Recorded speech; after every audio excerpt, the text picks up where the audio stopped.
Hoje é dia 11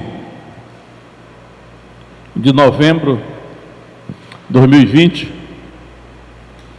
e eu percebo que há muitas informações a respeito da pandemia, né? E andam falando que o número de pessoas está aumentando de contaminação. Inclusive existem notícias de que poderá haver nova lei, né, para colocar limites em algumas liberdades aí.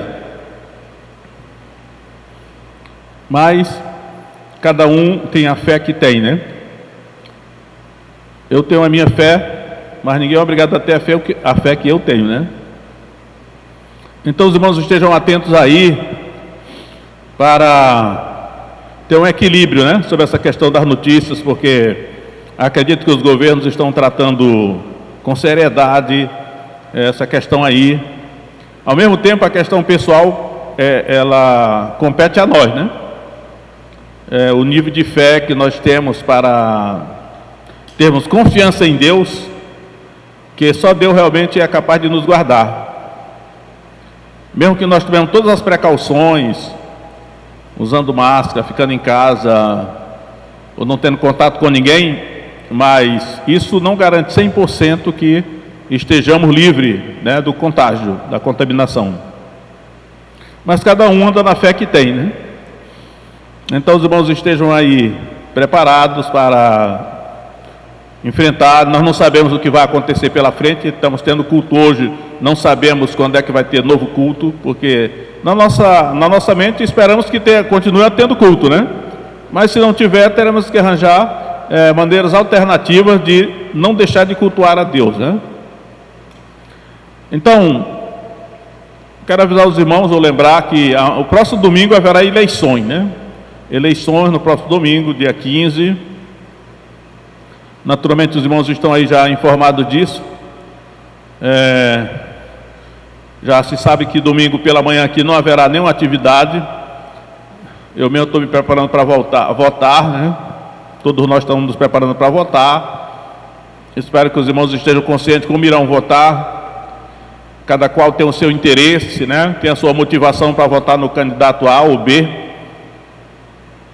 Mas cada um ore a Deus, né? Peça orientação a Deus. E no domingo à noite teremos atividade aqui, né? Eu sei que há uma tentação de que, por exemplo, olha, terminou a eleição 5 horas, vamos começar as contagens dos votos. Aí alguns podem ser tentados, geralmente acontece, tipo assim, eu vou ficar em casa para acompanhar a contagem dos votos. Então, não caia nessa tentação aí, né? Vamos estar aqui para adorarmos a Deus às 7 horas da noite. E é só uma horinha aqui. Quando nós chegarmos em casa, retomaremos o nosso acompanhamento das eleições, né? Estaremos aqui até agradecendo a Deus para que aquele candidato em que nós votamos seja eleito, porque no final vai ser eleito quem Deus quiser. Mesmo que por mais que nós votemos e façamos propaganda, mas aquele que Deus quiser será eleito. Não sabemos quem será eleito, nem para vereador, nem para prefeito, mas com certeza, fazendo parte da comunidade, nós temos todo o interesse em saber quem é que vai ganhar, quem não vai ganhar, né? Quem vai ser o próximo prefeito, os vereadores e tais. Então, só não esqueçam de Deus, né? Porque colocar Deus em primeiro lugar é essencial para a nossa vitória, e nós queremos ter vitória, né? Então, irmãos, hoje eu estou assim... Eu vou falar de um assunto hoje que eu dei até um título, parece até um título assim, erudito e pomposo, mas a questão é que está no texto, né? Nós estamos numa época em que está em xeque a autoridade da Bíblia, né? Nós estamos numa época, sempre esteve em xeque a autoridade da Bíblia, né? Mas nós estamos numa época, nos últimos dias, em que, mais do que nunca, a autoridade da Escritura está em xeque. Pastores eminentes, né? Estão aí crendo já que a Bíblia não é a autoridade final, não é um livro de verdades absolutas. E esse negócio não começou agora, né? Há muito tempo que vem começando aí. Então nós estamos no meio de um dilema, né? Sempre ouvi isso, mas hoje está se intensificando essa luta. E hoje eu fiquei assim um tanto pensativo, porque hoje à tarde, acho que foi meio-dia, eu fui ao supermercado e lá eu encontrei um irmão, né, que já está com mais de 2 anos que eu não o via. Ele participou de uma célula onde eu ensinei durante 2 anos. E apesar de que lá na célula eu reconheço que eu não ensinava com liberdade, eu tinha que seguir um determinado script, né? Já me era determinado ali, de certa maneira, o assunto.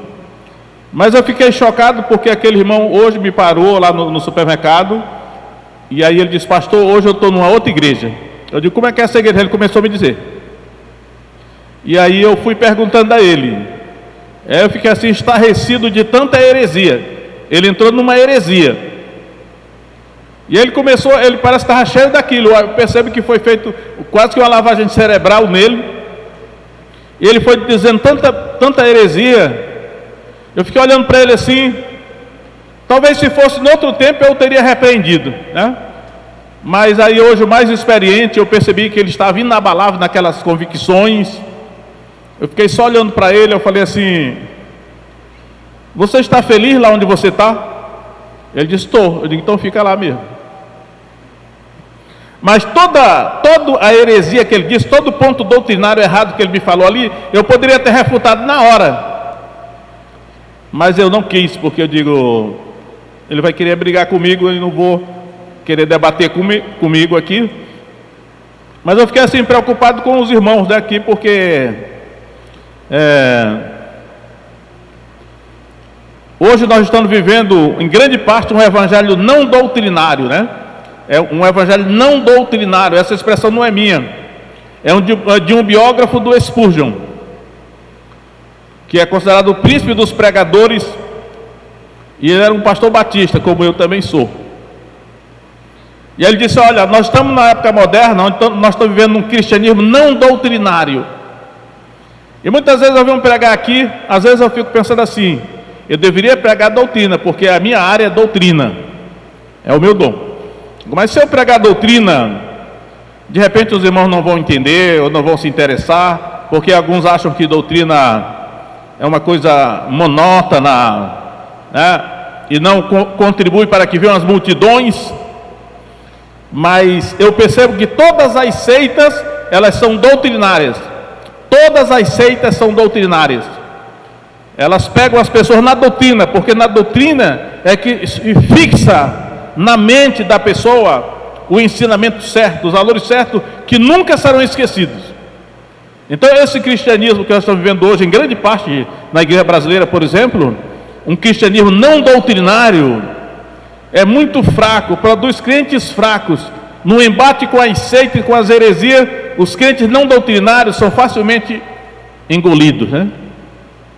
Eu fiquei pensando assim: a minha responsabilidade de ser um pastor doutrinário, eu creio que eu preciso exercer mais, ensinar a sã doutrina, que a Bíblia tanto fala, né? Mas hoje, eu não sei se eu vou ensinar, acho que não vai ser doutrinário não, que eu vou ensinar hoje, porque o tema da minha mensagem hoje, o tema não, sempre é tema, no estudo da homilética, tema e título são duas coisas diferentes, né? Existe um tema, que é o assunto, e existe um título, que é específico. Então, eu sempre estou assim, quase misturando o tema e o título, né? Porque na verdade o título sai do tema. Mas o meu título é As Verdades Absolutas do Evangelho. Parece... Eu até estou lembrando aqui de um eminente pastor batista, recentemente provocou uma grande polêmica, porque ele disse assim: a Bíblia não é um livro de verdades absolutas. É claro que eu discordei na hora, né? Claro, para mim a Bíblia é um livro de verdades absolutas. E eu vou falar dos valores absolutos do Evangelho, mas não tem a ver com essa polêmica aí, né? O que eu vou falar aqui não tem a ver com aquela polêmica lá, apesar de que eu vou enfocar aqui de uma palavrinha. A palavrinha chama-se todos. Todos, né? Essa palavrinha todos. Em português, essa palavrinha todos é uma palavra só, né? Todos os homens, todas as mulheres, todas as pessoas, todas as nações. E você vai, né? Todos os brasileiros, todos os acrianos. Então, você pode, essa palavrinha todos, o significado técnico dela, ela é um advérbio de intensidade, né? Um advérbio de intensidade. Mas a questão da Bíblia, até lembrando daquele pastor que falou que a Bíblia não é um livro de verdades absolutas, eu creio que a Bíblia é um livro de verdades absolutas.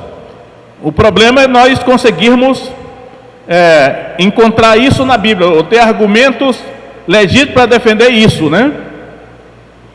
Mas me chamou a atenção um texto aqui, onde essa palavrinha todos aparece repetidamente. E aqui, aí eu quero dizer que no grego, aí eu digo, eu não quero dar uma aula de grego, de gramática grega, grego koiné aqui, né? Porque naturalmente os irmãos não vieram aqui para isso. Mas sempre é bom aprender alguma coisa a mais, né? Então, no grego koiné, a palavra todos que aparece na nossa Bíblia em português são duas palavras diferentes. Holen, ela é uma palavra que significa o todo absoluto, né? E tem outra palavrinha que é paz, o pazan, ou pasa, de uma derivação até panton, todos, mas só em português está só todos, né? Mas em grego são duas palavras diferentes. Essa primeira palavra Holen, ela tem um sentido de absoluto mesmo. O todo é todo mesmo. E a segunda palavra, essa que aparece aqui, ela não tem esse sentido absoluto, mas ela é assim, todos de alguma espécie. Existe até, inclusive, eu examinando o dicionário da concordância bíblica de Strong, há uma citação de Spurgeon, Charlie Haddon Spurgeon. Ele faz um comentário sobre isso e dizendo o seguinte, que a palavra todos, nesse caso paz, ela não significa necessariamente todos, mas todos de um determinado grupo. Então, por exemplo, todos os brasileiros, mas não toda a raça humana. Aí eu vou mostrar para vocês aqui, eu tiro algum ensinamento para nós aqui, por que essa palavrinha todos aparece tão repetidamente nesse texto. E mais de um texto, se der tempo eu vou abordar. Então, Mateus 4, 23. Olha, irmãos, Mateus 4, 23. E percorria Jesus toda a Galileia. Aí no sentido geográfico é Holen, ou Holi. Jesus percorria toda a Galileia. Aí ele vai dizer lá, ensinando nas suas sinagogas e pregando o evangelho do reino. Então, imagino que Jesus era um jovem ainda. Ele iniciou o ministério com 30 anos, entre 30 e 33 anos, ele era jovem, naturalmente saudável, e percorria naturalmente a pé. E Jesus percorria toda a Galileia. Toda a Galileia é a terceira parte do mapa da Palestina, ou da Terra Santa. É a Galileia dos gentios, né? Então era essa região que Jesus percorria, Holen, toda a Galileia ele percorria. Ele era diligente, ele era tipo um evangelista itinerante, como nós chamaríamos hoje, né? E levando com ele os seus discípulos. Mas observe que é toda a Galileia, e eu chamo a atenção para a palavra todo. Esse é um dos absolutos, ele percorria toda a Galileia. E aí eu quero ir para um outro texto, que é 9,35 de Mateus, fica mais em Mateus, né? Em 9,35, que repete esse versículo de 4,23, 9,35 diz assim, e percorria Jesus todas as cidades e aldeias. Agora só observa aqui, a palavra todos aparece de novo aí, a mesma palavra, só que agora ele não fala toda a Galileia, mas ele disse todas as cidades e aldeias, ou seja, da Galileia. Ele percorria, né? Ele andava muito. E aí, cidades e aldeias, o ministério itinerante. O que mostra aí que ele tinha um compromisso, né, de levar a palavra de Deus para todas as cidades e aldeias. Então, as cidades são maiores, né? As aldeias são povoados, ou vilarejos, e tudo isso é a mesma palavra, todos, né? Eu fico me perguntando, por que todos? Toda a Galileia, todas as cidades e todas as aldeias, ou povoados, ou vilarejos. Agora, e no verso 24, Mateus 4, 24, eu vou analisar algumas palavras aqui, diz assim, verso 24, e a sua fama correu por toda a Síria. A palavrinha todo, novamente aí, é a mesma palavrinha, rolem. Aqui já não é Jesus, né? Eu disse, não é Jesus que percorre toda a Síria, é a sua fama correu por toda a Síria. Naturalmente a Síria é uma nação, até hoje está aí, a Síria. A Síria é maior do que a Galileia. Não daria para Jesus percorrer toda a Síria, mas a fama dele ocorria toda a Síria, daí o todo de novo, no sentido geográfico, né? Toda a Galileia, todas as cidades e aldeias onde ele ia, agora toda a Síria. Porque embora Jesus não pudesse pessoalmente percorrer toda a Síria, mas as pessoas que o ouviam, as que tinham tido algum contato com ele, iam para outros lugares e multiplicavam o número dos anunciantes do Evangelho. A sua fama ocorria toda a Síria. Novamente um absoluto de todos aí. Toda a Síria. É uma questão de multiplicação, né? Por isso que Jesus começou sozinho, depois ele reuniu 12, depois 70, e foi aumentando. Hoje o mundo está cheio de gente que anunciam a mesma mensagem. A sua fama, a fama de alguém consiste no número de pessoas que a conhecem e que falam dela para outros. Vai aumentando a informação. Então era assim com Jesus. Mas a palavra aqui já está. Toda a Galileia, todas as cidades e aldeias, toda a Síria. Por que essa palavrinha, advérbio de intensidade, aparece aí tantas vezes, repetido, né? Muito bem, aí é uma categoria de todos. Agora, voltando para Mateus 4, 23, assim, aí diz aí, que ele ia ensinando nas suas sinagogas e pregando o evangelho do reino, aí vem, e curando todas as enfermidades e moléstias entre o povo. Agora, em vez de ensinar e pregar, que é o ministério da palavra, informa que ele curando, terapia, curando, aí vem todas as enfermidades, e aí eu vou corrigir aqui, eu não gosto de corrigir a tradução, na verdade eu gosto de corrigir a tradução, né? Mas eu temo ser mal interpretado, e eu sei que as pessoas que traduziram a Bíblia são eruditos, né? E naturalmente eles todos são influenciados por uma sua corrente teológica, aí se influencia na tradução, mas eu quero dar a minha opinião sobre o que está dizendo aqui, que Jesus ia curando todas as enfermidades. Aí eu quero dizer aqui que o curando todas as enfermidades é assim, aqui já não é paz, ou passam, não é mais rolem, é passa, é outra palavra todos, e aí não significa no sentido absoluto. Ele diz aqui, olha, e todas as enfermidades e molestas, só que é assim, no original está assim, olha, todas as doenças, eu acho que porque em português a palavra doença e enfermidade para mim são sinônimos. Em português, doença e enfermidade são sinônimos, mas não é o caso no grego. Aqui diz assim, que ele curava todas as doenças nossos, e diz lá de novo, e todas as Aí eu não traduziria por enfermidade, mas assim, malaquian é fraqueza ou moleza.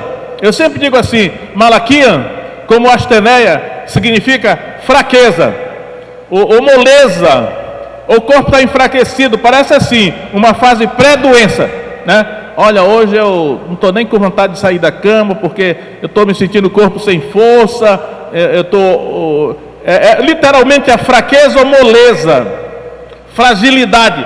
Esse é o sentido da palavra malaquian que aparece aqui. E enquanto que em português ele diz assim, todas as doenças e enfermidades, no grego diz assim, todas as doenças e todas as fraquezas. Aumenta mais um todos aqui no original, que o tradutor, para simplificar para o português, ele colocou doenças e enfermidades, mas no original está todas as doenças e todas as fraquezas ou moleza, coisa do tipo. Senão a gente fica sem saber a diferença entre doença e fraqueza ou moleza. Mas no original aumenta mais um todos, é todas as doenças e todas as fraquezas. Mais um todo aí. Aí diz aqui, e a sua fama correu por toda a Síria, 24, né? E traziam todos que padeciam. Agora vem aqui, o padeciam, aqui aparece mais uma palavra, é cacos. No original é cacos, é mal, cacos é mal, ou cacos. Todos que estavam mal, esse é o sentido, né? Traziam todos que estavam mal. Como é que você está? Ah, estou mal, estou assim, né? Febril, fastio, não sei o que, estou mal, cacos. Aí diz assim, todos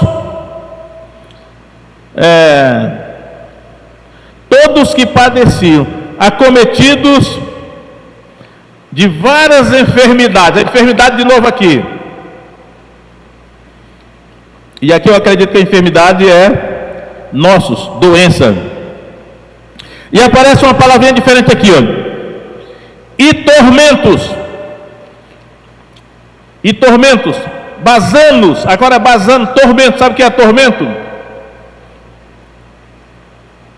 Tortura, né? Assim, vai lá no dicionário de grego para ver lá, e vai dizer assim, olha, é quando alguém é torturado para confessar alguma verdade, né? Eu ouvi falar da tortura, quando os regimes totalitários pegam os seus inimigos, ou mesmo na guerra, aí torturam, para que ele fale alguma coisa, confesse alguma coisa, revele algum segredo. Essa tortura, basanos, é trazido por tormento. Então, Jesus, e geralmente a construção no original é assim, acometido de várias doenças e vários tormentos, né? O tormento aqui, ele revela a ação de demônios. Eu sempre digo assim, olha, quem assistiu aquela série de filmes de Harry Potter, tem lá uns seres voadores que são chamados de dementadores. A pessoa que escreveu aqueles livros, depois fizeram o filme, né? Até uma mulher, ela naturalmente ela é especializada em mitologia, em religiões comparadas a religiões pagãs, né? E quando ela criou aquela figura dos dementadores, eu ainda lembro que os dementadores, eles são um demônio, né, que estão voando aqui. Realmente são um demônio mesmo. Só que na Bíblia eles são chamados de atormentadores. Basanos é atormentadores. Atormentadores, eles são torturadores. Eles torturam, né? Tormento, acho que a tradução correta é essa daí mesmo. Tormento, eles atormentam. Então qualquer pessoa que está sendo atormentada, ela está sendo atormentada por demônios. Mesmo que o demônio esteja usando alguma coisa, pode usar uma pessoa, pode usar um sistema, pode usar um governo para atormentar. É a ação de um demônio. Só que o demônio é invisível, ele não é um espírito, ele se esconde, né? Eu lembro que lá na história do rico e Lázaro, o rico lá no Hades, ele diz assim: eu estou aqui nesse lugar de tormento, manda o Lázaro lá na terra para falar para os meus irmãos para que eles não venham para esse lugar de tormento, basanos. Ele estava sendo atormentado no Hades. É traduzido para o inferno, mas eu acho complicado traduzir Hades por inferno, como também Sheol, porque inferno para mim é o Gehenna, o lago de fogo. Mas ele estava sendo torturado lá, ele estava sendo atormentado. Eu acredito que demônios estavam atormentando. Aliás, nós estamos numa época em que muita gente tem dado testemunho dizendo que foi ao inferno. E aí as pessoas, eu já vi assim no YouTube vários testemunhos de pessoas que dizem que foram ao inferno e que viram lá pessoas sendo torturada, atormentada. E o pior é que lá a pessoa não morre, né? Ou então vamos pensar que só o nosso espírito não pode ser atormentado, ou que só o nosso espírito não pode sofrer dor, mas não é o que a Bíblia diz. A Bíblia diz que o nosso espírito sem o corpo, ele pode ser atormentado e pode sentir dor. O que acontece e aconteceu com o rico, da história de rico e Lázaro. Eu não chamo parábola porque aquilo não é uma parábola, é uma história. Alguém disse assim, o estudioso disse: nas parábolas não aparecem nome de pessoas, nomes próprios. Na história do rico Lázaro aparece o nome de Abraão, o nome de Lázaro. Não é uma parábola, é uma história. Então, irmãos, aqui diz que Jesus, ele curava os atormentados, basanos, atormentados por demônios, por espíritos. E aí eu vou um pouco mais para frente em Mateus, capítulo 8. Eu vou só citar onde essa palavrinha aparece de novo, em Mateus capítulo 8. Quando o servo do centurião estava doente, o centurião foi a Jesus, olha o que diz aí.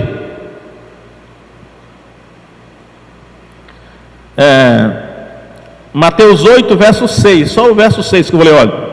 E dizendo: Senhor, o meu criado jaz em casa, paralítico e violentamente atormentado, basanos. Ou seja, era um demônio que estava atormentando aquele servo. Então, e ele estava paralítico. Eu até fiquei pensando, peraí, mas esses demônios atormentadores, eles não podem atormentar as pessoas com doença física? Pode. Será que a paralisia não era um instrumento que ele está usando para atormentar essa pessoa? Pode ser. Eu até fiz uma releitura de Mateus 4, 23, porque quando ele termina de falar basanos, os atormentados, ele vai dizer assim: os endemoniados, os lunáticos selene e os paralíticos. Aí, como eu li em algum lugar que eram 3 categorias diferentes de doenças, mas aí quando eu percebi que basanos é a palavra que antecede essas 3 categorias, eu digo, pode ser também que os demônios estejam usando esses 3 tipos de tormentos para atormentar as pessoas. E aí nós estamos numa geração, na nossa geração, foi moldada para não crer na Bíblia, né? Até pastores ilustres, como nós estamos vendo aí, que não creem mais que a Bíblia é a palavra de Deus, né? Um livro de verdades absolutas. E os reformadores disseram só a Escritura. Eu acho que Deus revelou para os reformadores isso. Hoje na nossa geração não é só a Escritura. Isso aí é uma pena, porque eu me apego a essa crença. A Bíblia é a palavra de Deus, inerrante e infalível. Pode ser mal interpretada, mal traduzida, mas não é porque que nós às vezes erramos na interpretação da Bíblia que nós vamos achar que ela não tem a autoridade que ela diz que tem. É a palavra de Deus. E aí eu vou para ainda Mateus capítulo 9, e vou lá para o verso 35 de novo, porque o verso 35 é uma repetição do 4:23, e vamos lá que a palavra todos aparece, vamos ver se é aqui que ela aparece 3 vezes. Mateus 9:35. Percorria Jesus todas as cidades e aldeias, o primeiro todo, né? Ensinando nas sinagogas deles, pregando o evangelho do reino e curando todas as enfermidades, nossos, doença. E vem, e todas as moléstias, malaquiam, fraqueza.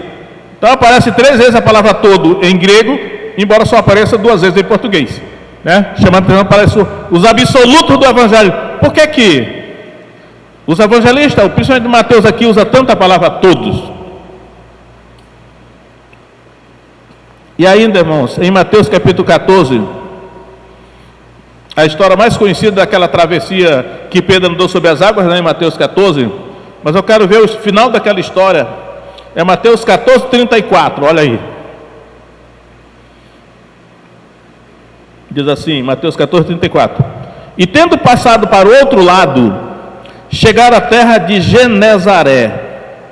E quando os homens daquele lugar o conheceram, mandaram por todas aquelas terras em redor. Primeiro todos, mandaram por todas aquelas terras em redor.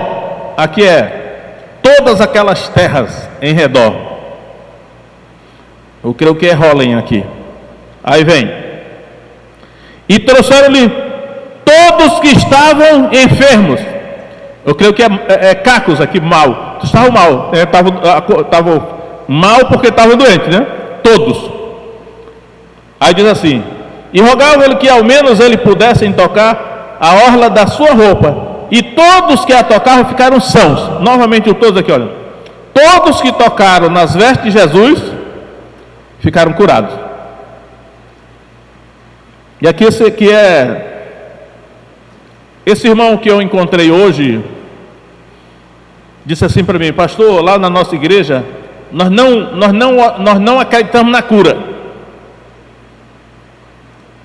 Nós acreditamos que a cura foi só para o tempo de Jesus, e que todas essas supostas curas que estão acontecendo por aí, elas são feitas pelo anticristo. E aí como é um assunto que eu já estudo há vários anos, né? Eu percebi que ele está equivocado, né? Mas eu não vou nem dizer para ele, porque ele já está convicto disso. Então, irmão, aqui olha, todos que tocaram nas vestes de Jesus foram curados. Eu creio que especialmente Mateus, ele usa essa palavrinha todos, né? Isso é um absoluto. Mas a dar a entender também é o seguinte: e todos que não tocaram nas vestes de Jesus também não foram curados. É o evangelho da cura. Lembra João 3,16? Porque Deus amou o mundo de tal maneira para que todo aquele que nele crê não pereça, mas tenha a vida eterna. Significa que todo aquele que não crê vai perecer. Então, no caso aqui, o todo é uma parte de um todo maior, né? Isso aqui são os absolutos, essa palavrinha todo que aparece aí. E ainda em Mateus, eu quero dar uma olhada lá. Em Mateus 18, aí eu só vou ler o final, que isso aqui é uma parábola, né? É assim, a parábola do credor incompassivo. A parábola do credor incompassivo. Eu acho que eu memorizei essa expressão desde que eu iniciei a minha vida cristã, né? Era assim, a parábola do credor incompassivo, ficou na minha mente. Ou seja, o credor que não tem compaixão, daria uma mensagem sobre a questão do perdão. O certo é que nessa parábola aqui, Jesus ensinou que o cristão é obrigado a perdoar qualquer um que ele ofendeu, porque Deus perdoou a nós, né? Os nossos pecados foram perdoados. Nós somos cristãos, seguidores de Jesus. Nossos pecados foram perdoados, e a quantidade de pecados que foram perdoados nossos é infinitamente maior do que qualquer ofensa que alguém possa nos fazer. Aí Jesus disse: olha, todo cristão é obrigado a perdoar quem lhe feriu, quem lhe ofendeu, porque se não perdoar, aí essa parábola aqui, ela é tremenda. Ela diz assim: Deus vai cancelar o perdão que já tinha dado para essa pessoa. Eu lembro que um dia eu preguei sobre que o crente perde a salvação baseado nesse texto. Eu disse: olha, Deus vai cancelar o perdão que ele já tinha concedido, e e vai mandar jogar o servo incompassivo, né, nas trevas exteriores, ou seja, no inferno, ou no Hades, por enquanto, ou no Sheol, né, local de tormento. Olha como é que Jesus termina essa parábola. Mateus 18, 34, ó. Indignado, o seu senhor o entregou aos atormentadores basanos, demônios atormentadores. A função deles é atormentar. Aí aquele negócio, aquele crente que não perdoa ao seu irmão, e aí eu digo aqui assim, que se arrependeu, que até nessa parábola aqui, o servo que devia aquele outro conservo, ele se arrependeu, né, e pediu misericórdia, e disse, por favor, perdoa, tenha paciência comigo, que tudo te pagarei. Mas o outro não teve. Então a Bíblia diz assim: se teu irmão pecar contra ti, repreende-o. Se ele se arrepender, perdoa. Então tem que ter cuidado com essa doutrina do perdão, porque a pessoa que fez o mal tem que se arrepender. É claro que mesmo que a pessoa não se arrependa, eu vou perdoar, porque eu não vou querer me queimar com Deus, né? Mas a obrigação da pessoa é se arrepender.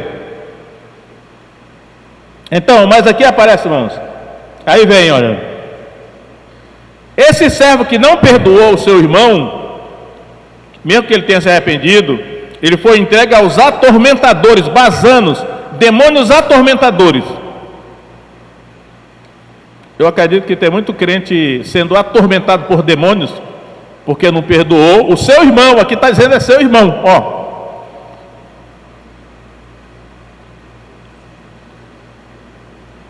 Assim vos fará também meu Pai Celestial, se do coração não perdoardes cada um a seu irmão as suas ofensas. Aqui é seu irmão é outro crente. Não está falando do descrente, a gente tem que atentar para o que diz a Escritura, né?